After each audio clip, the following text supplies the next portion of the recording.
One tactical tool to consider when you get to the ask is that people make decisions based on emotions versus logic. So I always try to use words that resonate with the emotion and connecting to feelings as opposed to logic connecting to thoughts. So when we ask for the order, we can pose it back to the client with, how do you feel about this? Instead of what do you think about this?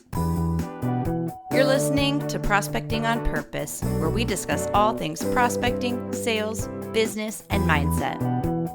I'm your host, Sara Murray, a sales champion who's here to show you that you can be a shark in business and still lead with intentionality and authenticity. Tune in each week as we dive into methods to connect with clients, communicate with confidence, and close the deal.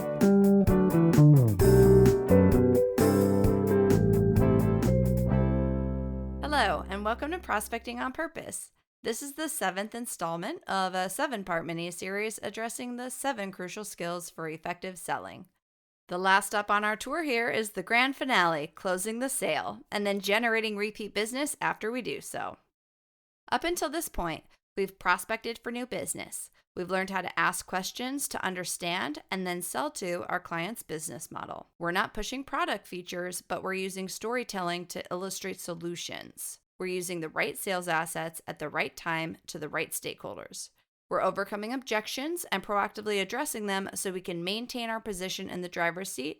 We're controlling that sale all the way to the finish line, and now we're here, closing the deal. To effectively close sales, we have to balance detachment from the outcome while being direct in asking for the order. To achieve repeat business, we have to ensure we're valuing and adding value to the relationships with our clients. So first, we're going to get into closing deals. Now, this is a behemoth of a topic. There are many approaches, strategies, tactics, and individual skills that roll up into this larger concept of closing deals and ongoing relationship management. We'll dive into some of these specific skills in future individual episodes, such as negotiation, strategic pricing, best practices for proposals, and knowing when to walk away.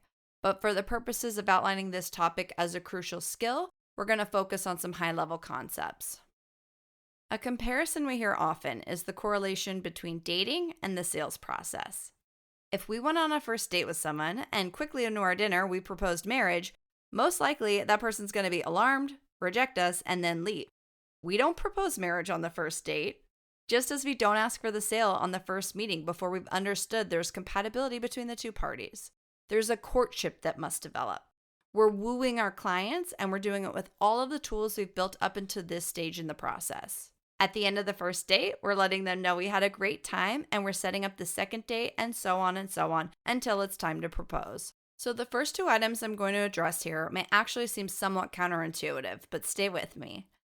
There is an art of practicing detachment when it comes to closing. The outcome of this sale, whether we win it or lose it, will not break us. It's a balance of, we would love and appreciate your business, Mr. Client, but our happiness and livelihoods are not dependent on this one deal. Think of our dating analogy. If we're too needy, we can often push the other person away. They can smell our desperation. And that's when we start to make mistakes, like trying to convince them to buy, which essentially crumbles all of the good work we've put into up until this point. So it's really important to embody an energy of detachment. And I'm using the word energy here because it's more of an essence. We're not going to say those words out loud to the client. We're super happy to accommodate and collaborate, but there are other fish in the sea if this doesn't work out. If they go a different direction, we'll support them and wish them the best of luck in that relationship, and we'll be here ready to receive them again if that partnership doesn't work out. So the first tip is to embody an energy of detachment from the outcome. Another way to think of it is we're not pushing for the sale, we are inviting them to buy. And one of the ways we do this leads me to my second tip here, which is literally asking for the order. We're proposing. The direct ask is important, but I see a lot of fear around this, so I want to share a few insights and tactics on how to overcome this fear. First, and most importantly, the client is expecting us to ask for the order. They are expecting it. It is part of their job to make purchasing decisions that move their business and their goals forward. Someone will get their business, and if we've done all the right things, then of course it should be us. Who wouldn't want to collaborate with the varsity team? They're expecting us to ask, and it would be weird if we didn't. Consider the opposite of not asking. If we're using our dating analogy, courtship and eventual partnership is a two-way street. I'm sure we've been in relationships where there's a lot of ambiguity. We don't know where we stand. The other person's waffling about instead of just being direct and asking us to go steady. It's almost kind of rude to not be direct at that point. Asking for the order moves the sale forward and is a natural part of the sales process. So learn to enjoy the dating game and win the business. Here are some example scripts. Let's review the proposal together and discuss final steps. Do you need anything additional from me to finalize the order? I am confident we're a perfect fit for this project and I'd love your business. Would you like to move forward? Would you like to proceed with this purchase? It's been great supporting you through this process and getting to know you and your organization better. I'd love to partner on this project and move forward with the order. One tactical tool to consider when you get to the ask is that people make decisions based on emotions versus logic. So I always try to use words that resonate with the emotion and connecting to feelings as opposed to logic connecting to thoughts. So when we ask for the order, we can pose it back to the client with, how do you feel about this? Instead of what do you think about this? And then the customer says yes, the deal's closed, congratulations. There's a final piece during this stage that's very important. When they say yes, we stop talking. We stop talking.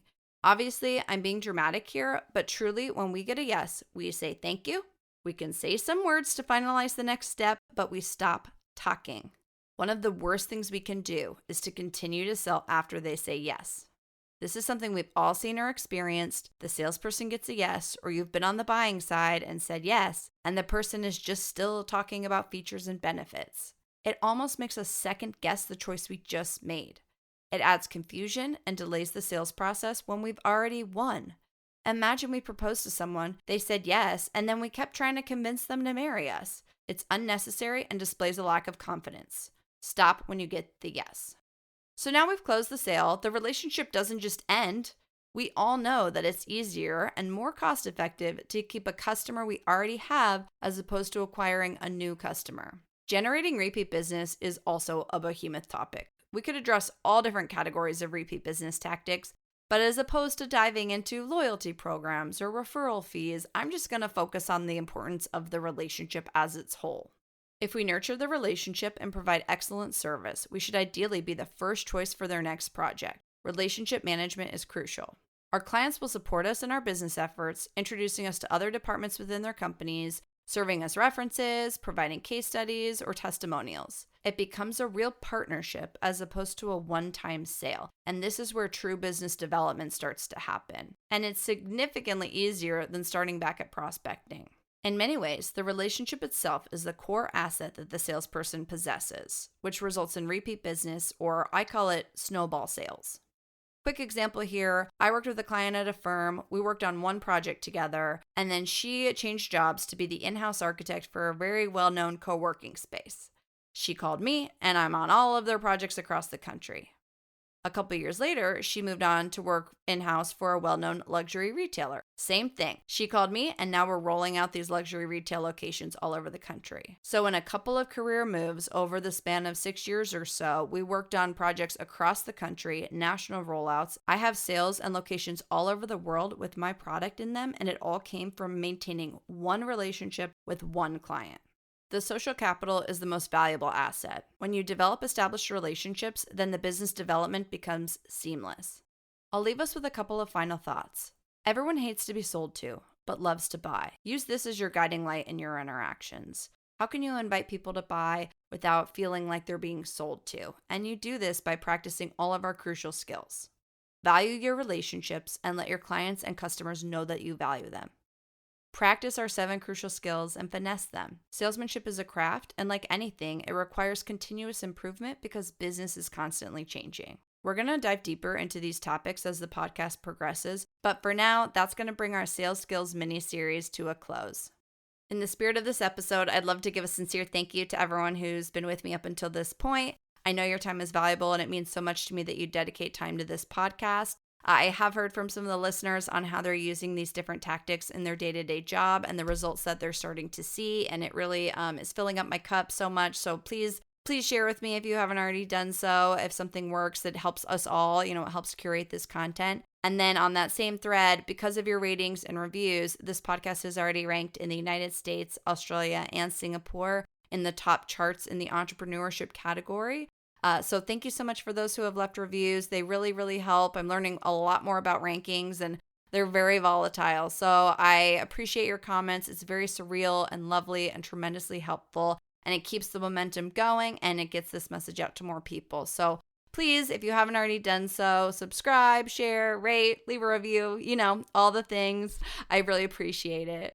The next couple episodes, we're going to be diving deeper into building authentic relationships and how they help us in both life and business.